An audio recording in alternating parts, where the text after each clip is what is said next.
So, welcome, John Carver to No Choftes. How you doing, my friend? How you doing? I'm very good, thanks, Stel. I'm sitting here. It's freezing cold in England, especially in Newcastle. I think we're going to get a little bit of snow on Wednesday, Thursday. So I'm sure you're sitting there in the warmth. Don't bring it to London. I'm in London, mate. I don't need the. Oh, I you're don't in need the London. snow. Oh, okay. Sorry, I thought you were in Cyprus with the weather. So I no, wish. I think it's gonna stay in the north for sure. I think it's definitely staying in the north for sure. So you've got nothing to worry about. But no, I'm all good.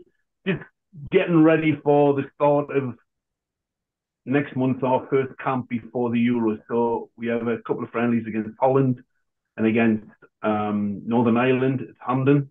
And then obviously we're preparations for the Euros in Germany, which is really exciting. Of course, I was about to say, it must be really exciting for you guys and obviously the fans because Scotland haven't been in a major tournament for quite a while. So it's a big achievement. Well, it's amazing because in the 3 years we've had a really good run. We've qualified for the Euros on 2 occasions. We've won the Nations League, and we were very unfortunate to get knocked out of the World Cup qualifiers to Ukraine. And we firmly believe if we had played it at the right time, when we're supposed to be played in March, we think we would have actually beaten them because we had a fully fit squad. When we played them in the June, we had players missing. Our organisation was all over the place because we had players finishing in the Championship and up in Scotland, and then Premier League players playing all the way to the end. I think Andy Robertson played in the Champions League final 2 days before we met. So we were all over the place, but it's been a great 3 years. Euros to look forward to, and it's really exciting, especially as you know, we got that opening game against Germany in Munich. I mean, how it doesn't get any better than that for me. And we went across to have a look at where we're going to stay. We're going to be about a place called Garmisch, which is about an hour and a half south of Munich. And we went to have a look. It was beautiful. It was a ski resort. The hotels at the bottom of the mountains. The training facilities were excellent. And we're really excited. We had dinner with the mayor and the manager of the hotel, and they're expecting 100,000 supporters from the Tartan Army, from Scotland, going over there. I think we've only got something like 10,000 tickets, but I think everybody wants to be part of it because it's not in England, Scotland like it was the last time. It's in Germany, and they want to go and enjoy the tournament because before the previous 3 years, it's been a long time since Scotland qualified for a major tournament. Yeah, and they travel well, and their fans are very well behaved. So I don't think there'll be any issues. Yeah, they just love having fun, don't they? They go there, they have a few beers, and there's never any trouble, and they're enjoying themselves, and that's what football's all about. Absolutely, absolutely. Well, look, while we're on the subject of the Scottish national team, my friend Theo from the Shed End podcast, big Chelsea fan, he and I for the past few years now have been waxing lyrical about Scott McTominay, and we can't understand the criticism the lad gets, especially on social media. You do get a few weirdos on Twitter and all these other platforms, but I see a player with ability there, and a guy, I think he's United's top goal scorer up there in the league. So what does he bring to the national team? What is it that you've seen about him that makes him so special? It's amazing because when I first arrived with the national team, Steve asked me about a system, and we talked about a system, and we talked about maybe changing it to a 5, but we didn't have a right-sided centre-back. And as it happens, I said, what about Scott McTominay? He could play there, stepping into midfield, playing from the back. And we decided to do that. And he went in there, and it was as if he played that position every single day of his life. He was so comfortable at it. He didn't complain about it, which tells you all about his personality and his character. He just loves playing. He wants to play. And he's a massive character. He's a typical Man United type player because nothing bothers him. He can handle a big stage, and he's really comfortable playing anywhere. And we played him there, and then all of a sudden we decided to move on, play a different system.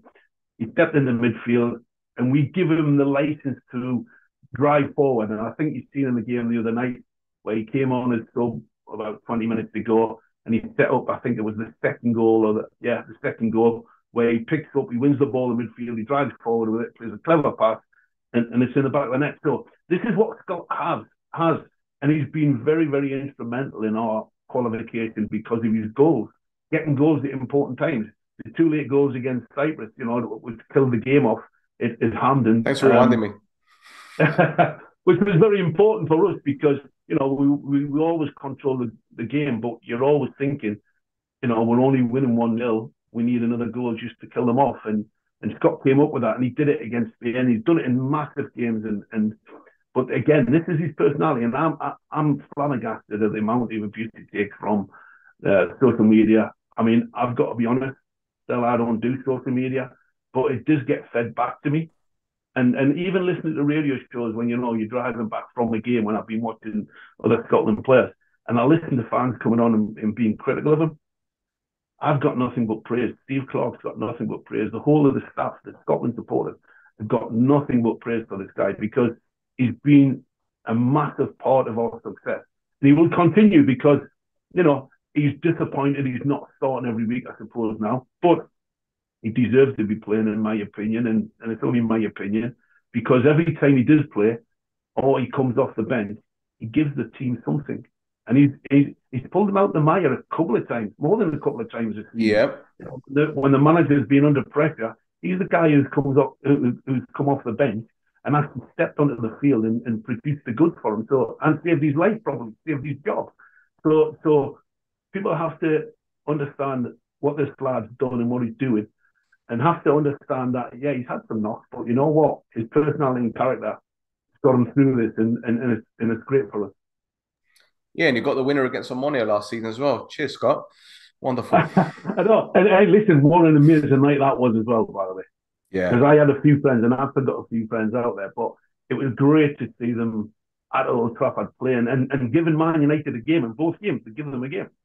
But seeing all those supporters there, which takes me back to some of my experiences, which I'm sure we're going to talk about, when I arrived in Cyprus with Ommonoia.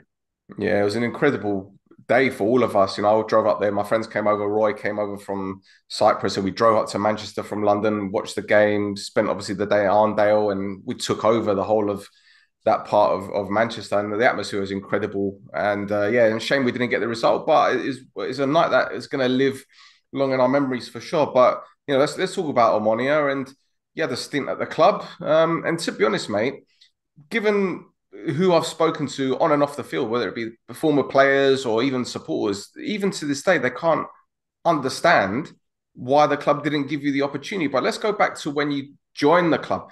How did it all come about? How did John Carver end up in Cyprus? Ommonoia? Well, it's amazing. It's amazing. The journey is incredible, because I was actually in Las Vegas on a lad's holiday. So you can imagine the fun we were having over there. Plenty of golf. We were playing plenty of golf and a few drinks. But I was on holiday, and I got a call out the blue from Nicholas Davies. Nicholas obviously played in that Bobby Robson Champions League team. And I was obviously the coach for Bobby at the time. So obviously his thought process was to get me across and to be the head coach. So we had a discussion. I actually signed the contract in one of the hotels. I can't remember which one it was. Signed the contract, sent it through, but said to him, listen, I'm actually, when I leave here, I'm going up to Vancouver, because I'm going to meet the wife and some other friends up there for the holiday. But what I'll do is I'll commit to it. I'll go up there for 3-4 days, and then I'll fly to Austria to meet the team in Austria. So I went up to Vancouver, had 3 or 4 days with the wife and some friends. I then flew to Austria, and very similar. The scenery was very similar to what I've just described in Garmeck, in Munich. It was in the foothills of the Austrian mountains, beautiful pitch at the bottom, big ski slope. And I walked through the door after traveling for about 25 hours. It was an incredible journey from Vancouver, because I went into Munich, it might have been Munich, and then had a 3-hour car drive. It was incredible. But my first morning, I woke up and I walked into the dining room. Nicholas was sitting there with these 3 guys. I didn't know who they were, but it was the goalkeeping coach, the fitness coach, and my assistant coach, 3 lads from Greece, George Timos, who went on to manage Crete hockey. So they were sitting there, and all of a sudden, these guys are having a conversation in Greek. And bearing in mind, I'm an Englishman from the northeast. I don't have a clue what they're saying, and it was like being in a tumble dryer. And I was just sitting there, and they were all talking amongst each other. And it was incredible, still, honestly. And I was like, what was going on here? So then one of the guys who was there, the fitness coach, Ilias, he actually spoke a little bit of English. So I said to Ilias, Nicholas had gone, Ilya, can you just explain to the lads, do they speak English? He went, no, I'm the only one. Well, will you translate? So when Nicholas came back, I said, Nicholas, this is my staff you've given me. And two of them don't speak English. I says, I think we might have a problem, because I wanted to bring Steve Stone, who's now at Everton with Sean Dyche, because I work closely with him at Newcastle. But I arrived there and I didn't realize these guys were going to be my staff, because I thought I was going to bring my own staff. Anyway, so we did our pre-season. I then fly straight from Austria with the team into Nicosia, stayed in the hotel looking for a place to stay. But within days, we had our first European game, but we hadn't built the squad. I had all the young players in Austria with me. For some reason, we seemed to want to delay bringing the senior players in because of the window.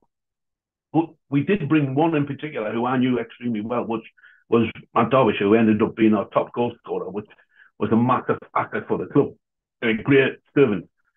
But it was very difficult. We then went into that first European game against Finance with like an inexperienced team.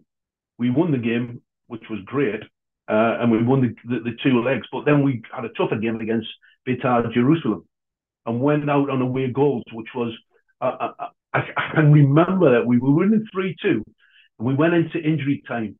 And I remember, what was his name? Rodosha, was it?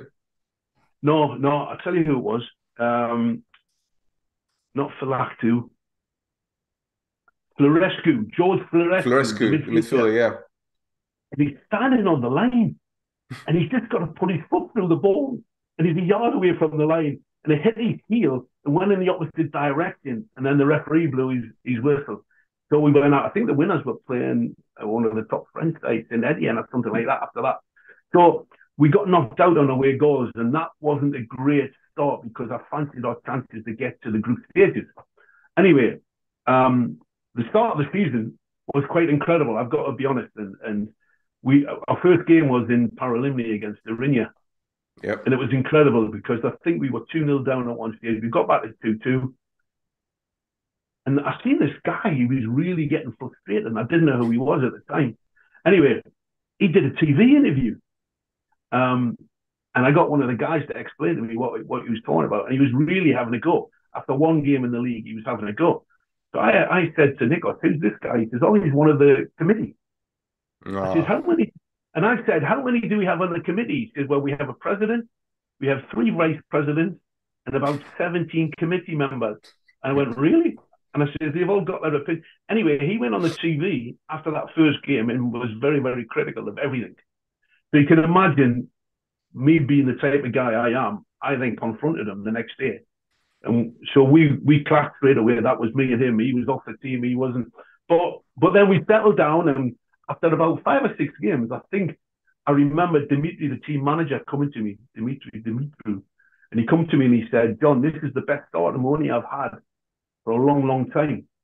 And I hadn't realised, because obviously it's not something I look at, but after about 5, 6, 7 games, we had a really good, start to the season, solid start. We had 8 wins in the first 11 games, mate. Yeah.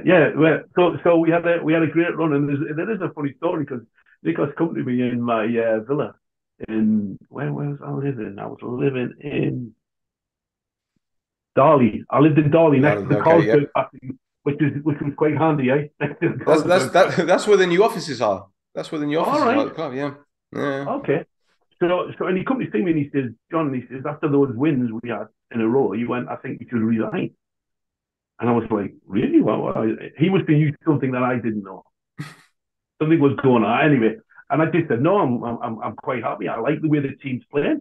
We played a different system.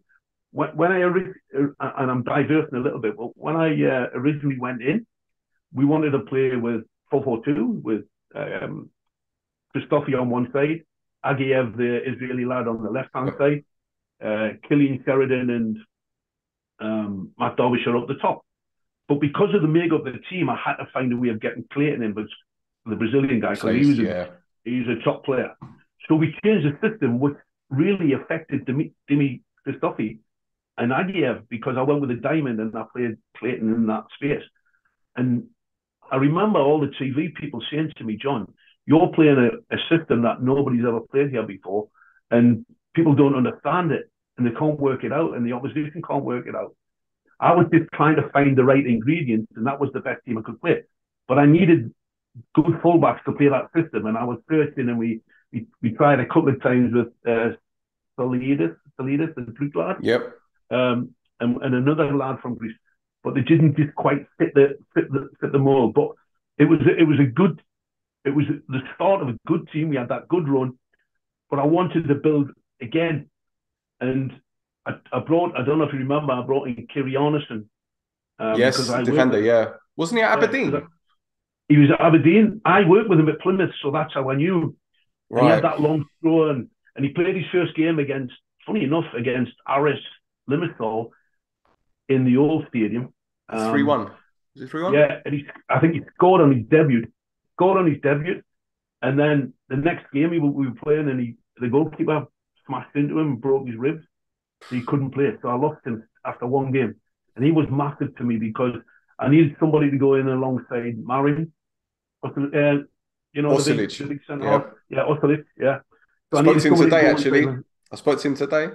Well, I met him a few years ago. He come and had a coffee with me on holiday, and he's just super guy. Yeah. And he was very, very good. He was excellent for me. But I needed somebody because we brought in Nicholas brought in Bruno Nascimento, the Brazilian lad, who unfortunately wasn't up to it. And then we eventually brought in Vintrao because Kiri got injured. So if I had got Kiri in that position, found a good left back, because we had some good young right backs.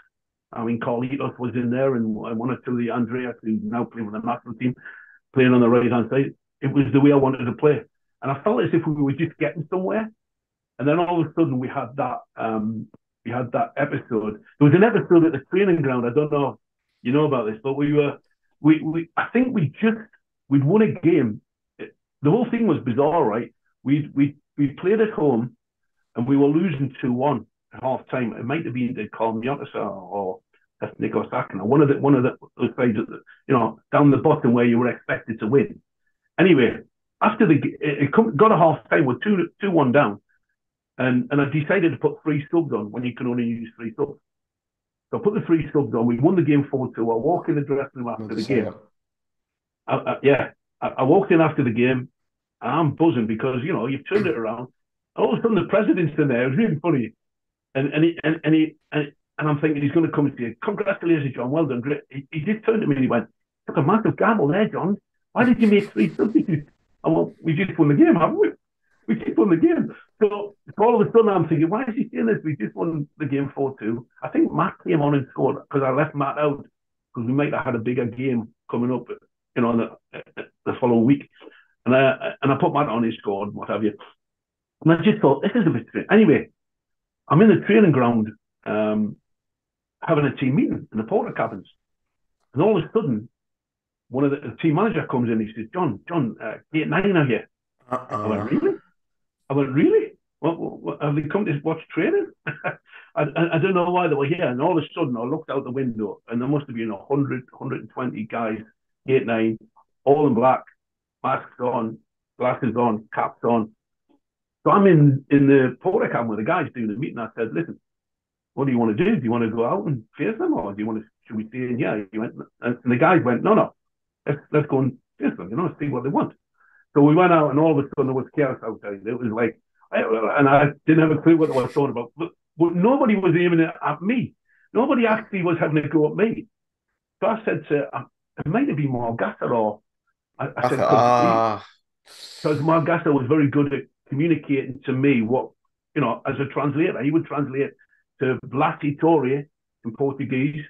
So I said, what's this all about? He says, John, they're not very happy with, they actually said they're not very happy with Nikos.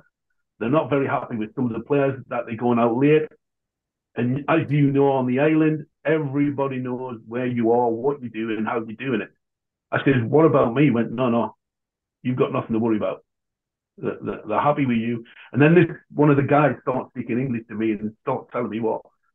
So then I eventually found out, and I said, well, if that's what you're doing, fair play to the fans. I was like, if you're going out till 3, 4, 5 o'clock in the morning, and then training the next day. You can't do that. And I know we used to train later because of the heat.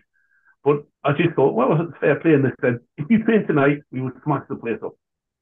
And it was like, really? Because I've never experienced anything like this in my... But then the guy started telling me this happens all the time in Greece and different clubs. And I went, okay, well, we won't train. So we didn't train. The guys went off. He trained the next day. Big Marin got injured, didn't he? Because we were supposed to train that night, and he got injured. He missed the next few games, and it was a shame, really. But that was an experience that was different. But I got the point. I actually got the point where they were coming from, because, you know, it's an island where, and I've been all over the island, and I love it, right? And I'm not talking about the touristy bits. I'm talking about, you know, the Char, wherever it is. I've been all over the island, and wherever I went, if it was into a restaurant, into a bar, into a shop, everybody was Ommonia. Everybody was Ommonia. I went into a restaurant to bake a cake with Ommonia on and a picture of me. It was amazing. I don't know how they knew I was coming, but they just did it. It was there. I went into a restaurant. I never paid for my food. They were incredible. The people were incredible. Which is why it was very, very difficult for me. And it all ties into when we played the quarterfinal against Poland. We drew 2-2 at home. We were losing 2-0. We were awful. And I changed it in the second half, and we did really well. And I remember one player, young player in particular, Fanos Catalaris, was outstanding. Yeah. He was outstanding in the second half. And so we got back into the game. We drew 2-2. Then we had, I think we played Larnagar away, and I changed the team to try and put the strongest team out for the second leg. We lost it at Larnagar, and then I could hear the rumbles. There was real rumbles going on that they were after, the supporters were after the president, and there was going to be trouble in Limassol. And I was like, really? Trouble? And I knew there was going to be trouble because we had extra security, especially around the dugout. And I was like, and the fans were there, and you could smell it. It was a hostile environment. Anyway, the game started off. I think we went 1-0 down. We went 2-0 down, got back to 2-1, and you could sense it, the rumbling. You could sense it. And then all of a sudden, there was a rocket fired onto the pitch. And it's like, oh, and it wasn't, and we had a corner, we had an attacking corner. I think they just had somebody sent off. So we were like, we had the momentum. We only had to get one goal to equalise, and then it was level pegging. And they fired the rocket on, referee stopped the game, come across, he said, we're expecting trouble here, but if this happens again, we might have to stop the game. Game carried on, another one came on. Referee just went, that's it. Game over. So as we were walking off the pitch, I remember the fans were just picking up rocks and throwing rocks at anybody that was, again, not towards me. It wasn't, none of this was towards me. And I was thinking, well, why aren't they throwing them at me? Why are they just throwing them at the players? Or anyway, we walked off, went in the tunnel. I went in the dressing room. The referee comes and said, you've lost the game 3-0. So I then went into a Poland's dressing room and said, look, guys, I'm sorry for what's happened. Congratulations, you're through to the next round. Hope you win the cup. Well done. Done. No, the normal sort of thing. I then got changed. We headed towards the bus. And again, the team manager came to me and said, John, can you ring your wife and get your wife to pick you up just up the top of the road from the Carlsberg factory? I went, well, no, I'll get dropped off and I'll just walk down the road. And I went, no, we've got a heavy police escort. I went, what do you mean? He went, the big armored vehicles. And I went, come on, don't be silly. Anyway, we get to the bus, and I've never seen so many police and flashing lights and all that. And then, so we drove up. We get to Darley, where I live. My wife's sitting in the car, and she said, you looked in the wing mirror, and she's seen all these blue and white flashing lights and got a massive fright. I got off the bus. There was nobody there. I get in the car. We drive down. I'm sitting in the house thinking, is this worth it? I've come here. It's a beautiful place. I'm enjoying the football. I feel like the team are getting somewhere, but you know what? I'm not going to risk, because you'd heard all the rumours about what happens to the referees and what have you. And I know it's changed now, which is great. But I was like, do I really need this? I mean, bear in mind, I'm just coming from being the manager in Newcastle United to come into this, and it was a bit strange. But anyway, so we had the chat, and then it was like, it must have been late. We were just on our way to bed, and I got a text saying, "Can you come see the president tomorrow?" So I then rang Nikos, and I said, "Nikos, what's going on?" He went, "Nothing." He says, "I'm on my way," because he was going to New York because he was doing his sport and director course. And he was on his way to New York. So I said, "Okay." So anyway, we sat, me and the ministers had a chat. I went in the morning, and the president was there, and Pavlos, the secretary, was there. Mr. Toolan. And I just went, "Before you speak, can I just say something?" I said, "I haven't come here to be part of what I saw last night. It's a bit unfair because it's a group of people who are unhappy with the club. You get that in every club. I just experienced it at Newcastle, so I understood it." I said, "But I'm not prepared to be around this environment if this is going to continue." I said, "So I think we should just shake hands." I said, "I'll make it easy for you." I did all the talking. And I said, "Look, what I am going to do is you have to honour certain bits of the contract. I'm going to stay here, and I'm going to go and see the people. I'm going to go around the island, and I'm going to explain my side of it because I think it's important people understand it." I wasn't walking away from it. And it happened at the end of February, and I think we stayed there till May, June before we come back to England.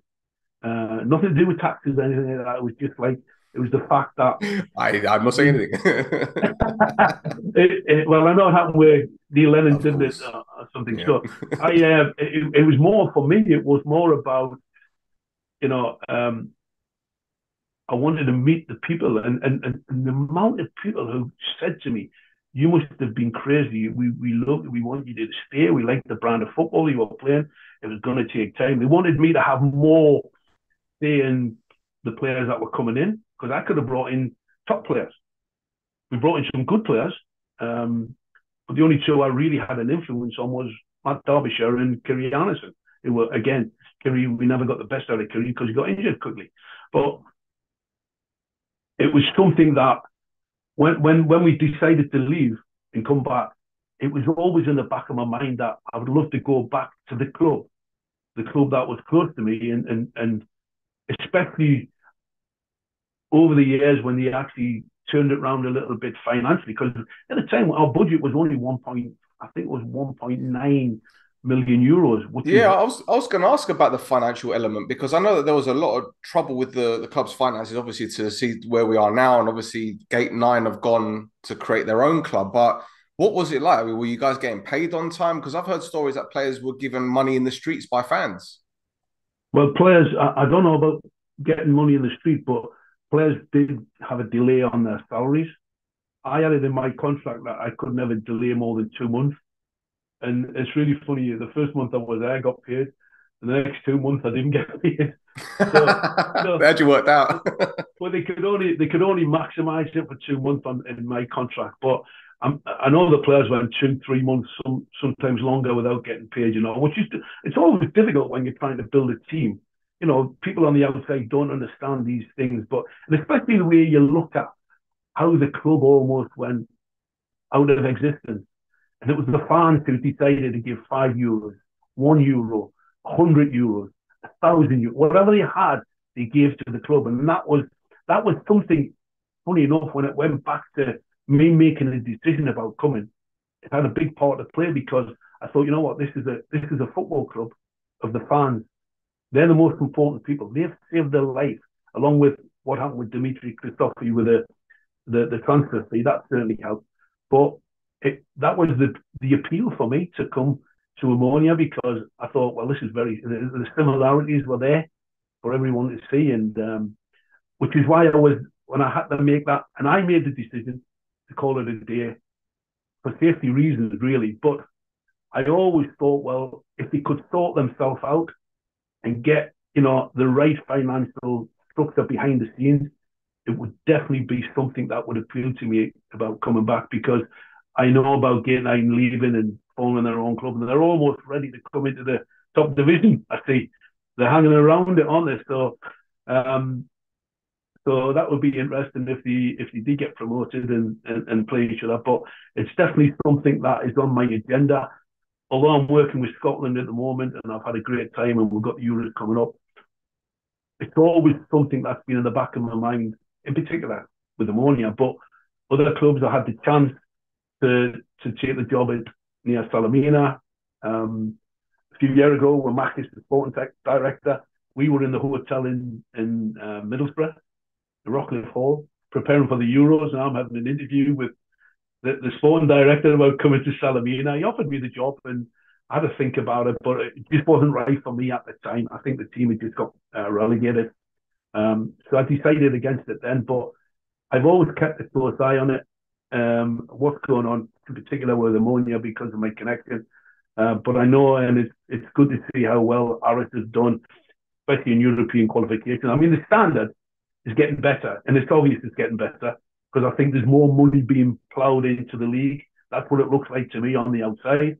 And it's funny because, again, diverting, we played the national team in the Euros and the qualifiers, and I actually thought that they were going to take points off teams. Because when I looked at the players, I thought there's some good young players there. They just need to find a system, and that system, and be a bit more offensive rather than being defensive, and taking the game to the opposition. And I get on well with Murray because, again, he's another player that I coached when he was at Newcastle. But I was surprised when he never picked up a point. But when we played there, it was like I was like going home. Everybody come to see me. Everybody wanted to speak to me. I spoke to the president, and it was a real good conversation. And no, I'm not going to rule out the fact that now I've got this experience with international football.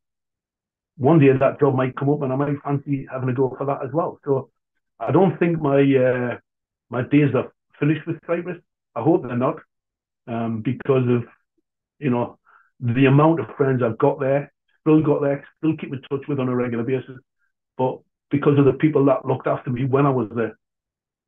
There's only really one question left for me to ask you, because I can think of 1,000,001 questions to ask you, but there's one in particular that I always ask our guests, especially those who have an affiliation and a love for the club. And I've spoken to Matt, and Matt is a very good friend of mine. He said to me earlier today, he misses you. And, clearly you guys have got a good relationship. Killian Sheridan is another one who I spoke to today. He says, your training sessions were brilliant, top bloke. Marin messaged him today. He said, got so much respect for John. He gave me the opportunity to go abroad, and obviously the money helped save the club, but he gave me the opportunity to go to Korea. But for you, what does Ommonoia mean?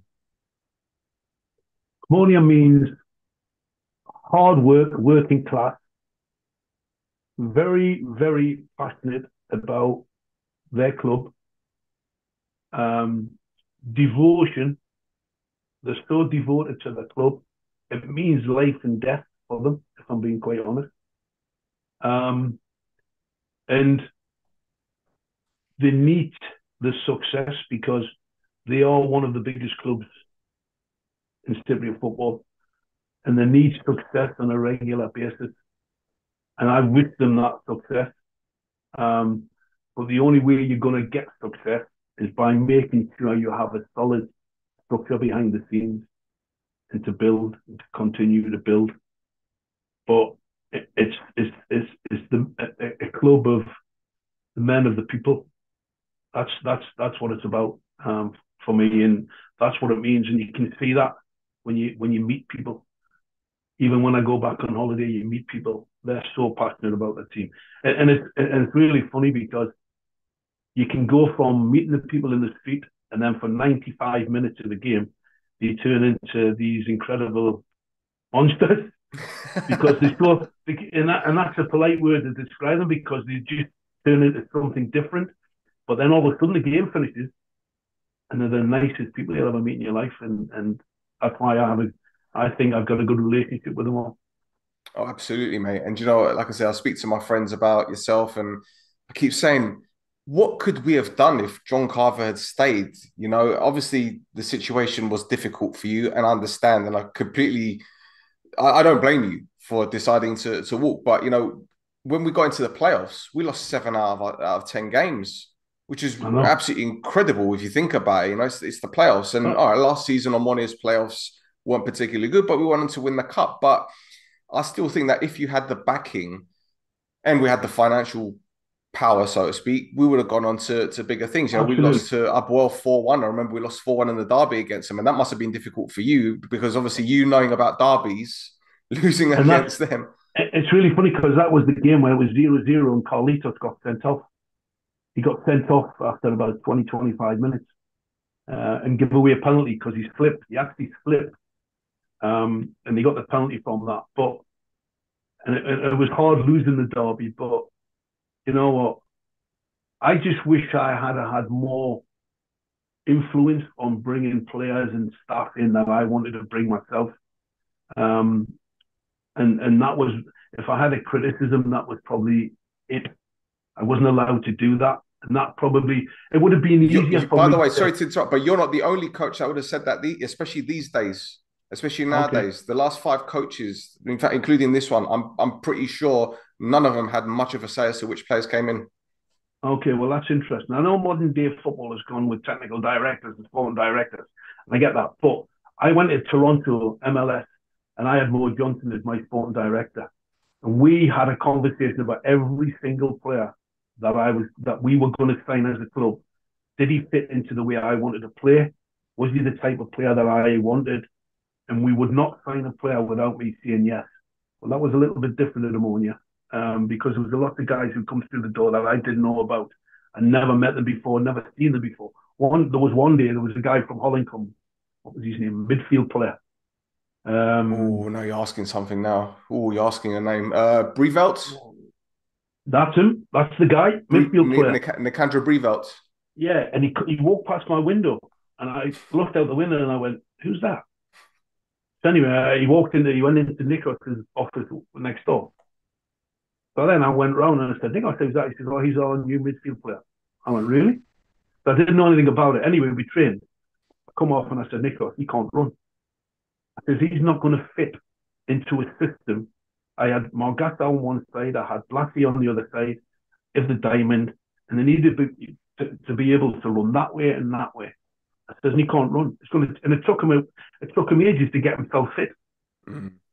So there was one example of what I'm talking about. So, you know, if I had been able to bring in one member of staff, just one member of staff to talk to, not necessarily about football, but talk to them about off the field issues, about, you know, what happened that night in Limassol.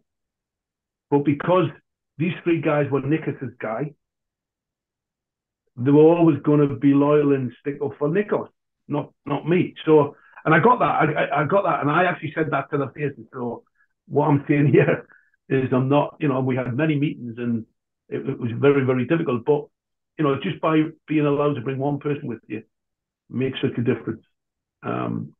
So again, one person to come with me, and again, more say on players coming in. I mean, I spoke to lots of people who wanted to come from England, who had good careers. And got any names? No.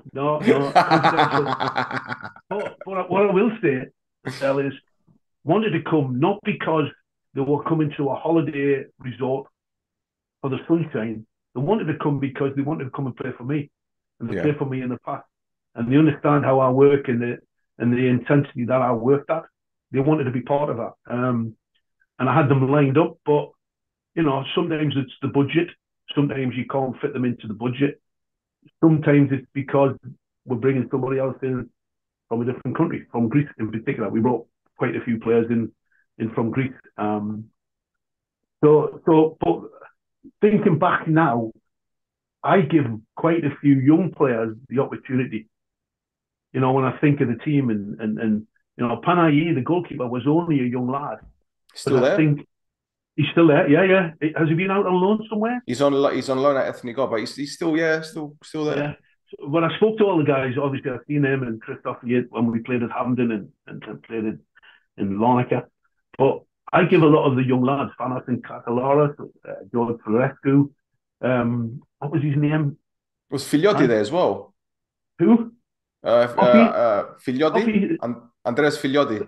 Fullback. Filiotis. Yeah, he was, yeah. Andrea Filiotis, yeah. Is it Apollon? Is it Apollon now? Dimitru, yeah, he's at Apollon now, yeah. But he's in the national team squad. Yep. So there was lots of guys when I went in there when playing national team football. All of a sudden, he started, you know, because I gave them an opportunity. I'd like young players to develop, and there was a pathway for them. And funny enough, like I say, I've seen a lot of them, and I see a lot of them. Rukias, what a wasted talent. I used to call him a wasted talent. So he had a left foot, he could score goals, but he was lazy. And I used to say to him, come on, you can actually be a player at a decent level. I know he played for the national team, but I said, there's more in there. There's more in there if you want to really do it. So I was trying to drive him as well. And then I think he got into the national team. So I was quite proud of how many players come through the system and got an opportunity to play in the senior team, the senior national team, which is great because that's what you want. When I remember, and I keep diverting, but I remember when I first got there, I said, "Can I meet the national team coach?" And they said, "Well, are you sure?" I said, "Yeah, I want to meet him." So I went to one of their training get-togethers, and it was the under-21 guys were there. And then the manager came, and I said, "Listen, if there's any of these players, you want them for the national team, please, because I love that." And I'll say to them, I won't stand in your way because a lot of players don't like playing for the national team, and they're scared. And I'll say, "Come and play for them. Come on, this is what we want." So I went and did that, and people couldn't believe. They actually couldn't believe. Why is he speaking to the national team people? Because I wanted the best for Cyprus. But now I'm working with Scotland. I want the best for Scotland. I'm trying to make players from England to play for Scotland, and I'm English. But it's the job I'm doing, and everything I do, I go in 100% and give my best for that cause. And it's really incredible, still, when I think back to the people who were in the club, and I'm talking about the football people, I'm not talking about the people upstairs, I'm talking about the people in the club, the kit men, the masseurs, the doctor, whoever they were unbelievable. Totally loyal, wanted the best. All supported Ommonia, which helps, because they only wanted the best. And it was really funny. Again, just before Christmas, I thought, you know what, I'm going to get them all a gift here.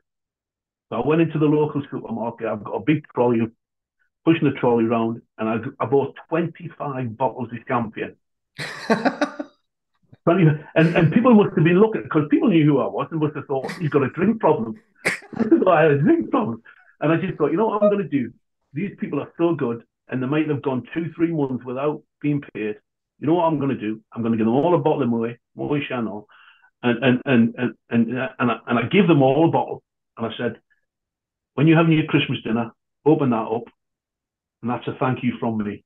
I even give Nick one, and he was my boss. You know what I mean? It's like, I even give Nick one, but I just thought, you know what, these people deserve this, and that's the affinity I had with them, and that's how much respect and time I had for them, because it's amazing. They just love the club.